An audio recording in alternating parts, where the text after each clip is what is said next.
तीसरी बार जो हरियाणा में सत्ता आई उसके आने की उम्मीदें काफ़ी कम लग रही थी, लेकिन सत्ता आ गई। इसके पीछे का राज क्या रहा? मोदी है तो मुमकिन है। अभी भी मैं देख रहा था कि काफ़ी सारे लोग जो हैं भाजपा ज्वाइन कर रहे हैं, लेकिन चुनाव से पहले बहुत सारे नेता ऐसे थे जो टिकट चाहते थे, जिनको टिकट नहीं मिला वो छोड़कर चले गए। तो उनकी वापसी की संभावना कोई है आने वाले समय में, या जो छोड़कर चले गए उनको आप भूल गए? जो हमारी पार्टी को छोड़ के गए हैं उनसे चूक हुई है। जो भारतीय जनता पार्टी को लगातार कोसते थे वो आज आपकी पार्टी में बड़े पदों पर लाए गए हैं, तो जो अपने थे फिर उनको लाने से ऐतराज़ क्यों? आज भी जो कांग्रेस के लोग हैं वो इसी प्रकार से रोना धोना करने का काम कर रहे हैं, और वो तो कई बार आरोप लगाते हैं कि हरियाणा का मुख्यमंत्री मुस्कुराता रहता है, हंसता रहता है। जब हरियाणा की जनता मुस्कुरा रही है तो मुख्यमंत्री ने मुस्कुराना चाहिए। नायब सिंह सैनी साहब मुख्यमंत्री के तौर पे सरकार चला रहे हैं, आप भारतीय जनता पार्टी के अध्यक्ष के तौर पर हरियाणा की पार्टी को मजबूत करने में सक्रिय हैं। संगठन जो है, संघ जो है वो चला रहा है, तो आप तीनों में से ज़्यादा चलती किसकी है? सरकार की चलती है, बीजेपी की चलती है, या संघ की चलती है? चक्रव्यूह देखिए मुकेश राजपूत के साथ।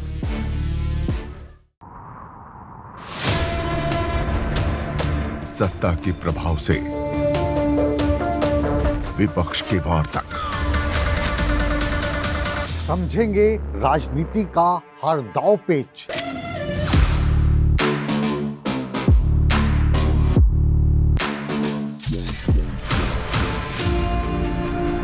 सवालों के रास्ते होगा मुद्दों का हर घेरा पार।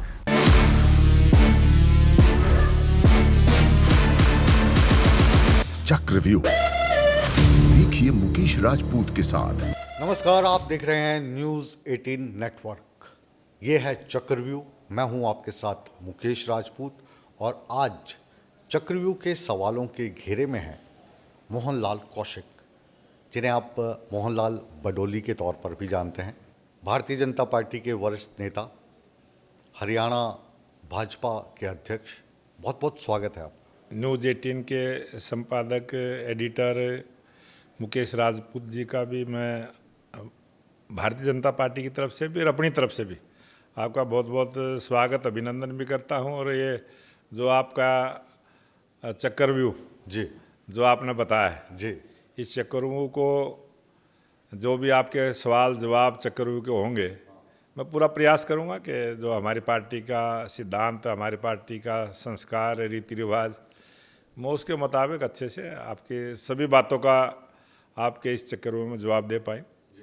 हम भी यही चाहेंगे कि इस चक्रव्यूह को आप भेद पाएँ और जो जनता के सवाल हम आपसे पूछें उनके जवाब जनता तक पहुंच पाएँ। अगर हम देश की बात करें तो देश में भारतीय जनता पार्टी की एक लहर चल रही है। बिहार का चुनाव जीत चुके हैं, अब कह रहे हैं कि पश्चिम बंगाल की तरफ रुख होगा। पार्टी को नए कार्यकारी अध्यक्ष मिल चुके हैं, तो पार्टी की क्या रणनीति है अगर हम आने वाले 5 सालों की बात करें तो? भारतीय जनता पार्टी के राष्ट्रीय नेतृत्व ने, पार्लियामेंट्री बोर्ड ने नितिन नवीन जी को कार्यकारी राष्ट्रीय अध्यक्ष की जिम्मेवारी दी है। मैं आपके चैनल के माध्यम से बहुत बहुत बधाई, शुभकामना और राष्ट्रीय नेतृत्व का धन्यवाद करता हूं कि भारतीय जनता पार्टी में जिस प्रकार से कार्यकर्ताओं को त्रासने का काम होता है, उसी प्रकार से लंबे समय तक पार्टी का काम करने वाले एक कार्यकर्ता को नई जिम्मेवारी देने का काम किया है, और ये इसके लिए मैं राष्ट्रीय नेतृत्व का बहुत बहुत धन्यवाद भी करता हूं। और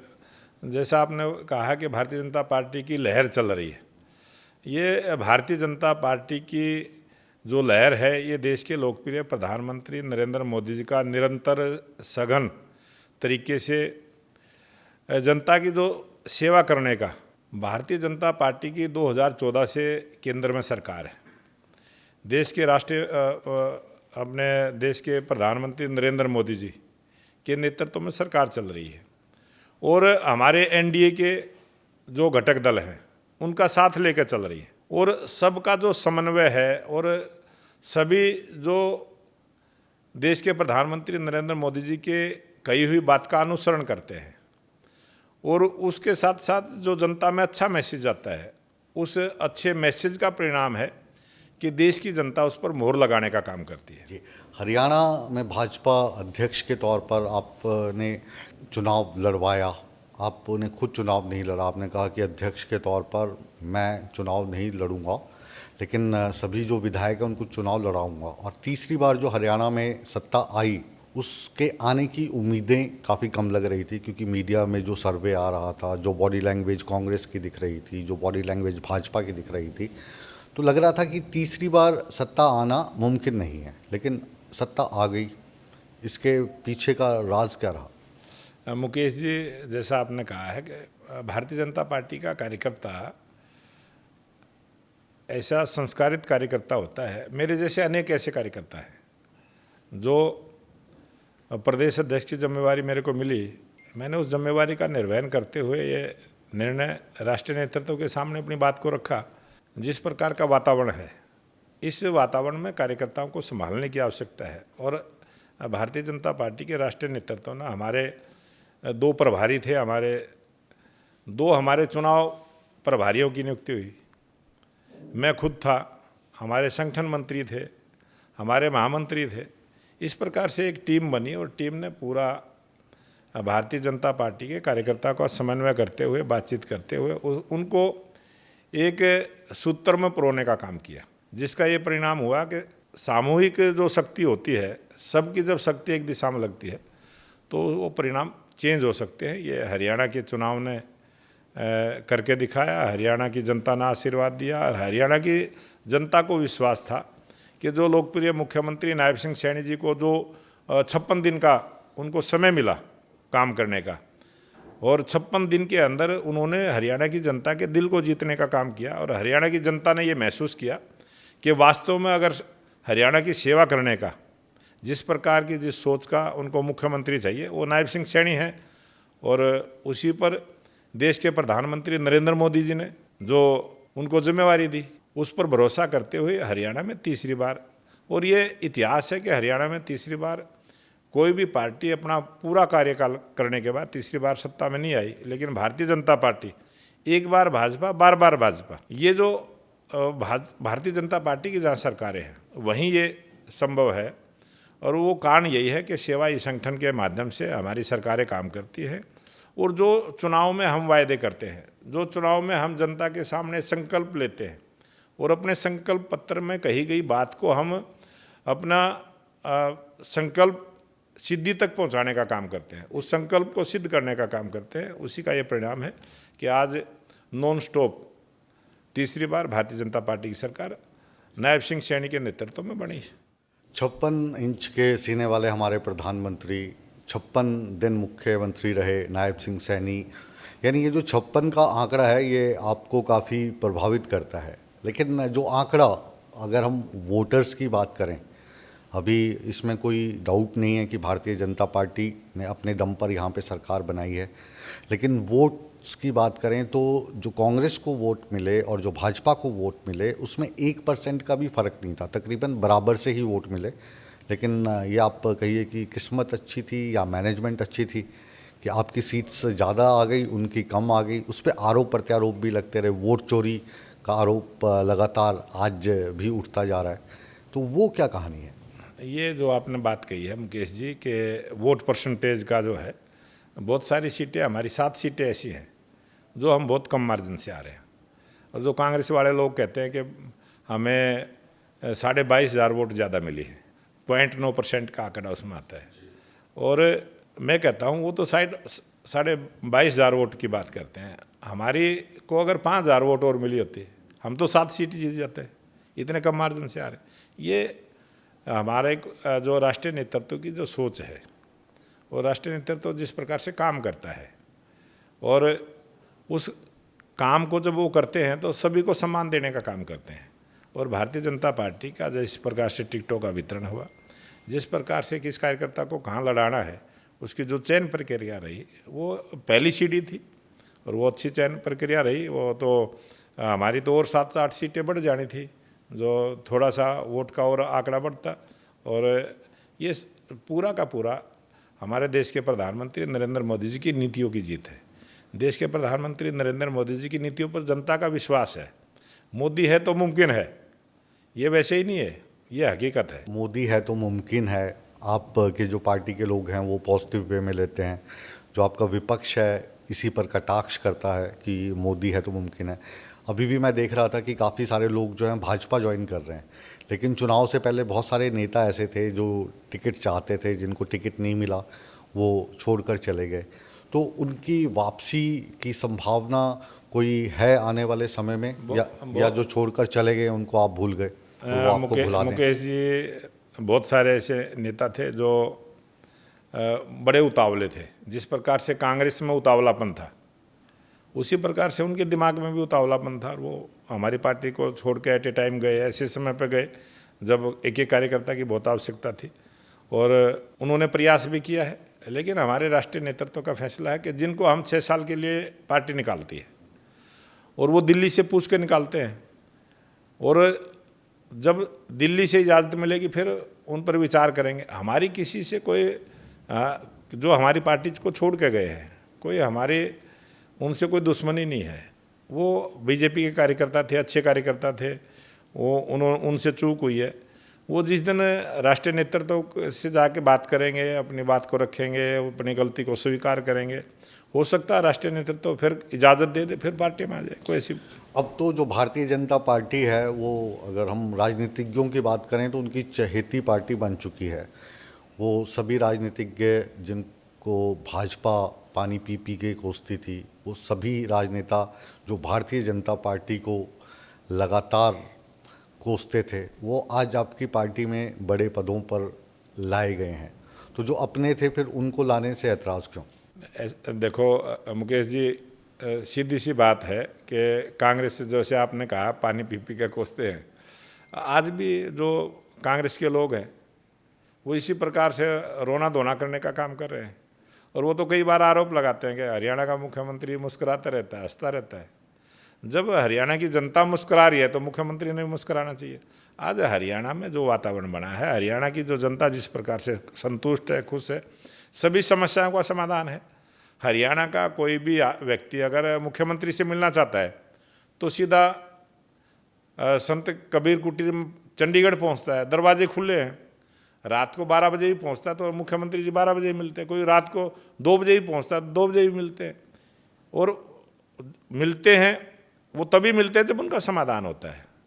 जब मुख्यमंत्री जी के बारे में जिस प्रकार की धारणाएं अब हरियाणा प्रदेश की जनता में बन चुकी है कि सब चीज़ों का समाधान है, मुख्यमंत्री जी मन से काम करते हैं, मन से उनकी बात को सुनते हैं, उनको सम्मान करते हैं। जनता को क्या चाहिए? अपने राजा का दिया हुआ सम्मान चाहिए। और आज हरियाणा के मुख्यमंत्री नायब सिंह सैनी हैं, उनकी सरकार के मंत्री हैं। सभी मंत्री जनता के बीच में रहते हैं और जनता से सीधा संवाद रखते हैं, छोटी से छोटी बात की जानकारी रखते हैं। आज ही एक एक्सीडेंट 152D पर हुआ है, मैंने देखा, जैसे ही खबर आई तुरंत करनाल CMO से मेरे सामने बात करी। उसके बाद उसमें एक पेशेंट थोड़ा सीरियस था, PGI चंडीगढ़ में बात की। एक मुख्यमंत्री किसी भी प्रदेश के अंदर कोई घटना घट जाए, कितने संजीदगी के साथ सेवा के काम में रहता है। ये उनका काम है, उनका काम बोलता है। जो भारतीय जनता पार्टी है ये अपनी जो पहचान बनाई है ये मैनेजमेंट के तौर पर बनाई है। आपके ज़िला प्रमुख हैं, आपके फिर पन्ना प्रमुख हैं। अब तो लोग कह रहे हैं कि थोड़े दिनों बाद तो आप परिवार प्रमुख भी बना देंगे कि इस परिवार में भाजपा का प्रमुख ही है। उस लेवल पे आपका काम चल रहा है।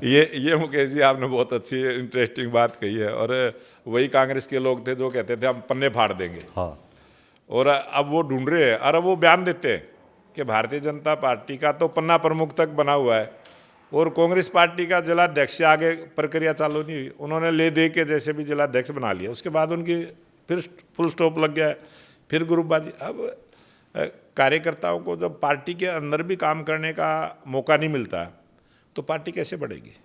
भारतीय जनता पार्टी में आज 2,56,000 तो ऐसे कार्यकर्ता हैं जिनको कोई ना कोई जिम्मेवारी दे रखी है, किसी भी प्रकार की जिम्मेवारी दे रखी है। हमने बूथ का अध्यक्ष बना रखा है, बूथ का प्रभारी बना रखा है, BLA 2 बना रखा है। 20,629 बूथ है, हमने BLA 2 बना रखे हैं, हमारे BLA 1 बने हुए हैं।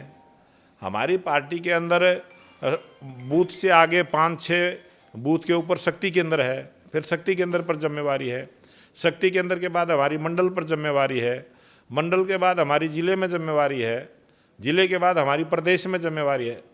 हमारी एडमिनिस्ट्रेशन की तरफ से 22 जिले हैं, हमने संगठन की तरफ से 27 जिले बना रखे हैं और ज़्यादा से ज़्यादा कार्यकर्ताओं को काम मिले। और उसके बाद हमारे 6 मोर्चे हैं, फिर उसके बाद हमारे 52 तो प्रकोष्ठ और विभाग हैं, छोटे छोटे काम का बंटवारा है। थोड़ा सा मैं आपसे ये जानना चाहूँगा कि नायब सिंह सैनी साहब मुख्यमंत्री के तौर पे सरकार चला रहे हैं, आप भारतीय जनता पार्टी के अध्यक्ष के तौर पर हरियाणा की पार्टी को मजबूत करने में सक्रिय हैं, संगठन जो है संघ जो है वो चला रहा है, तो आप तीनों में से ज़्यादा चलती किसकी है? सरकार की चलती है, बीजेपी की चलती है या संघ की चलती है? अब ये आपने चर्चा कर दी है, वो तो कांग्रेस वाले भी इसी प्रकार की चर्चा करते हैं, वो अपने भाषणों में बोलते हैं, बीजेपी के साथ आरएसएस को जोड़ते हैं। और मैंने कई बार कहा भी है, कांग्रेस वालों को भी कहा है कि व्यक्ति निर्माण का काम आरएसएस करता है, व्यक्ति निर्माण करना है तो अपने कांग्रेस वालों ने भी आरएसएस में भेजना चाहिए, उनको भी व्यक्ति बना के भेजेंगे। उनके पास सेवा दल है ना। जब आरएसएस में आएंगे वो देखेंगे, जानेंगे आरएसएस का जो संगठन है वो किस प्रकार से काम करता है, और वो व्यक्ति निर्माण का काम करते हैं, ऐसे व्यक्ति निर्माण का काम करते हैं जो राष्ट्र के लिए काम करे। और जब वो निर्माण करते हैं, वो राजनीति करते हैं, तो भारतीय जनता पार्टी में राजनीति करते हैं और वो राष्ट्र निर्माण का काम करते हैं।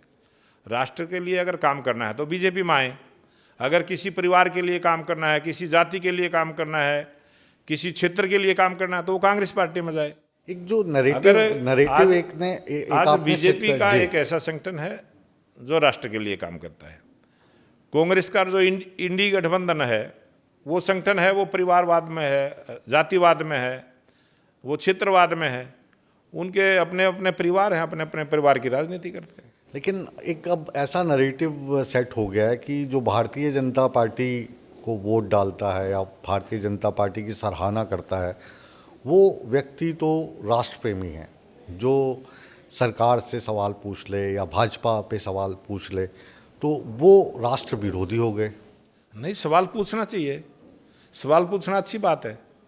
भारतीय जनता पार्टी का अभी आपने देखा ना पार्लियामेंट के अंदर, हमारे देश के गृह मंत्री अमित शाह जी ने बोला ना कि हम चुनाव सुधार पर चर्चा हो, हम चाहते हैं उस पर चर्चा हो। कांग्रेस पार्टी कहती है कि नहीं, एसआईआर पर चर्चा हो, जो निर्वाचन आयोग का काम है। अब वो बात को समझते नहीं है और चर्चा से कभी हम भागते नहीं हैं। हम चाहे विधानसभा हो, चाहे लोकसभा हो, चाहे कोई भी प्लेटफार्म है जहाँ चर्चा करने की हो, बीजेपी का कार्यकर्ता कभी चर्चा से नहीं भागता। चर्चा करेंगे तो अच्छा होगा। समुद्र मंथन हुआ था तो उससे सारी चीज़ें निकली थी। मंथन विचारों का होता रहना चाहिए और जनता अगर सवाल करती है तो उस जनता के सवाल का जवाब भी देना चाहिए। और भारतीय जनता पार्टी कार्यकर्ता हमेशा इस काम में लगे रहते हैं और हम जनता से सीधा संवाद रखते हैं। और जब भी कोई डिबेट आती है, जब भी कोई विचार मंथन होता है, हम हर जगह रहते हैं, हम तैयार। जो एसआईआर वाला मुद्दा है, इस पे आरोप ये लग रहा है कि आप ऐसे लोगों की वोट उसमें काट रहे हैं जो आपका वोटर नहीं है। बिहार में भी ये वाला आरोप लगा। अभी लगातार जो अखिलेश यादव हैं वो ये आरोप लगाते हैं कि यूपी में चुनाव आने वाले हैं तो एसआईआर के माध्यम से जो मुस्लिम समुदाय के लोग हैं या एक ऐसे लोग जो उनके वोटर्स हैं उनको टारगेट करके उनका वोट काटा जा रहा है। मुकेश जी, सीधी सी एक चुनाव प्रक्रिया है। प्रत्येक पार्टी का BLA-2 होता है। कांग्रेस पार्टी के भी हैं, मुलायम सिंह की पार्टी के भी हैं, लालू की पार्टी के भी हैं, जितने भी क्षेत्रीय दल हैं उनके भी BLA-2 होते हैं और वो भी उस बूथ के ऊपर वोटर होते हैं। और बीजेपी के भी BLA-2 होते हैं। और जब कोई वोट कटती है, कोई किसी की नाजायज़ वोट कटेगी तो वो उसकी अपील भी करेगा। उसके बाद समय होता है कि 15 दिन तक वो BLO को अपना रिकॉर्ड दे। BLO के बाद भी उसकी एक प्रक्रिया है और वो, लेकिन उसमें कंट्रोवर्सी ये आ रही है कि जितना कि समय दिया गया था, हालांकि वो लगातार अब बढ़ता भी जा रहा है, तो इतने सारे लोगों तक पहुंचना उस थोड़े से समय में काफ़ी मुश्किल ही नहीं, नामुमकिन लग रहा था। कोई नामुमकिन नहीं है, ये बहुत आसान सा काम है। ये कहने को बड़ा दिखाने का प्रयास करते हैं। एक बूथ के ऊपर 1200 से ज़्यादा वोट नहीं होती और जब एवरेज निकालते हैं, पूरे देश की एवरेज निकालते हैं तो 800-900 वोट का एक बूथ की एवरेज आती है। बहुत सारे बूथ ऐसे हैं 1000 वोट हैं, बहुत सारे बूथ ऐसे हैं 500-600 वोट हैं, बहुत सारे ऐसे बूथ भी है 500 से नीचे भी वोट है, 800 एवरेज है। लेकिन एवरेज में 800 के एवरेज में आते हैं। और 800 का मतलब है एक परिवार में 4 वोट, 200 परिवार हो गए।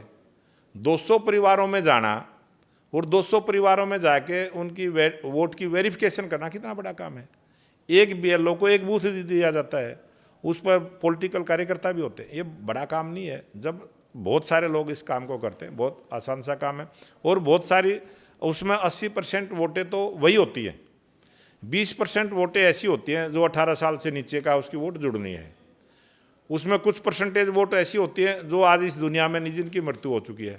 2004 के बाद पूरे देश के अंदर निर्वाचन आयोग ने जिनकी मृत्यु हो गई है, जिनकी वोट दूसरे बूथ पर बन गई है, या जिनकी स्थान बदली हो गया, कोई गांव से शहर में आ गया, कोई शहर से गांव में चला गया, कोई जिला बदली हो गया, कोई प्रांत बदली हो गया, उसने वहां जाके अपनी वोट बनवा ली, पुराने वाली वोट उसकी वहीं पर कायम है, वो वोट कटी नहीं है। तो इसी प्रकार के 4-5 संशोधन है इसमें। और बहुत सारे 2004 के बाद हर एक चीज़ को हमने आधार के साथ लिंक कर दिया है। तो जो वोटर लिस्ट है, इसको आधार के साथ लिंक क्यों ना किया जाए? इसके पीछे क्या तर्क है? फिर ये समस्या ही खत्म हो जाएगी। नहीं, जो आधार भी उसमें है, उसमें वोटर लिस्ट भी है, उसमें पैन कार्ड भी है, उसमें बैंक का भी है, उसमें बहुत सारे प्रूफ हैं जो वोट डालने के लिए जाता है।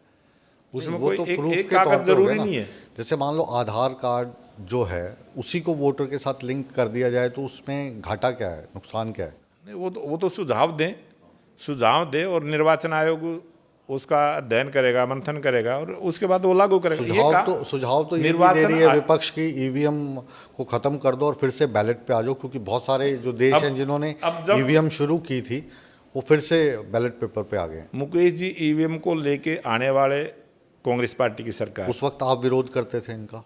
हमने कभी भी ईवीएम का विरोध नहीं किया। हमने कभी भी चुनाव सुधारों का कभी विरोध नहीं किया।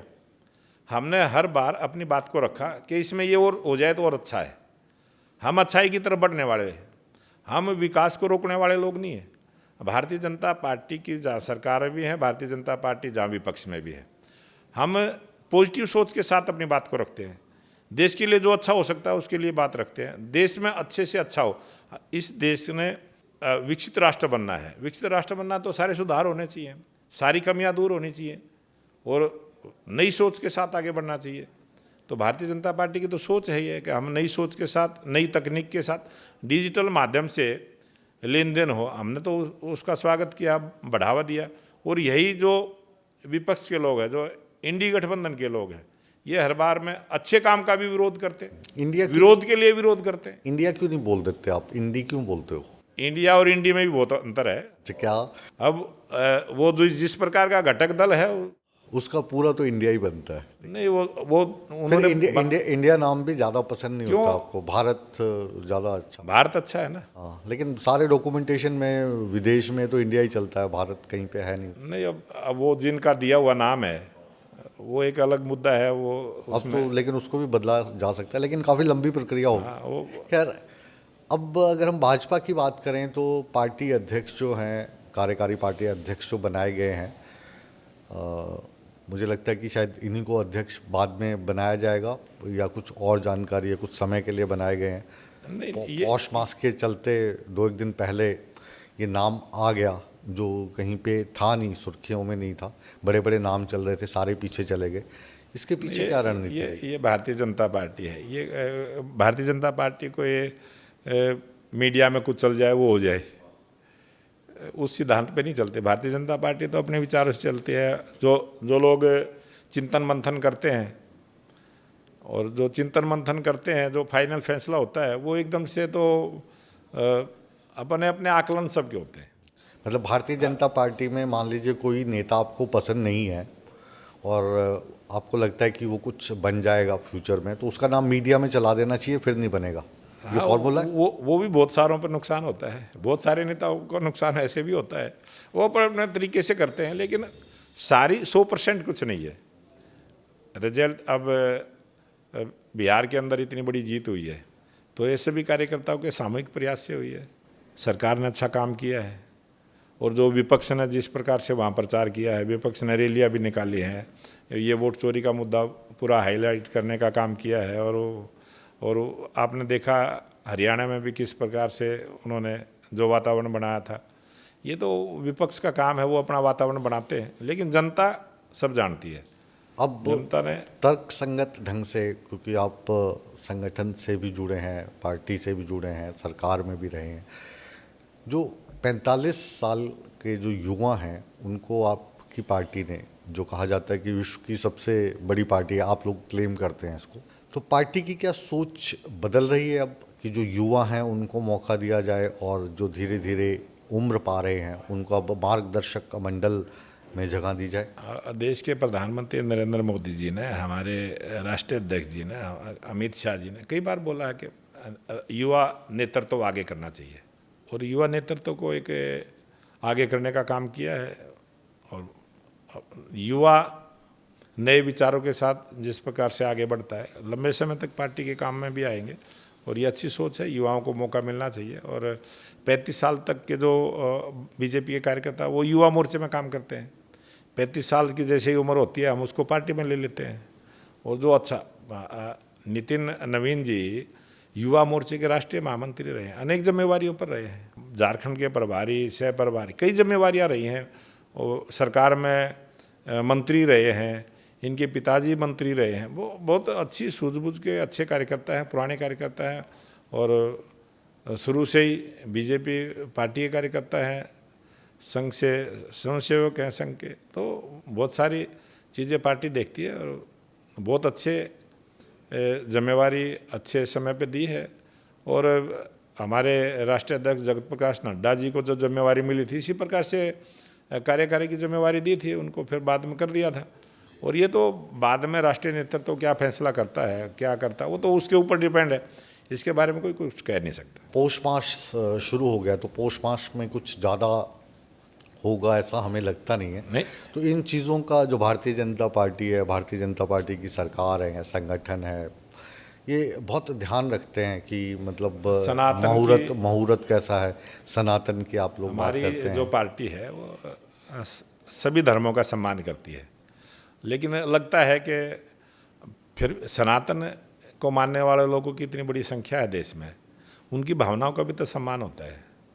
सनातन की परंपराओं को मानना ये तो अच्छी पार्टी, ये सभी पार्टियों का नैतिक जिम्मेवारी सबने समझनी चाहिए। ये तो भारतीय जनता पार्टी का संगठन है जो इस जिम्मेवारी को मानता है।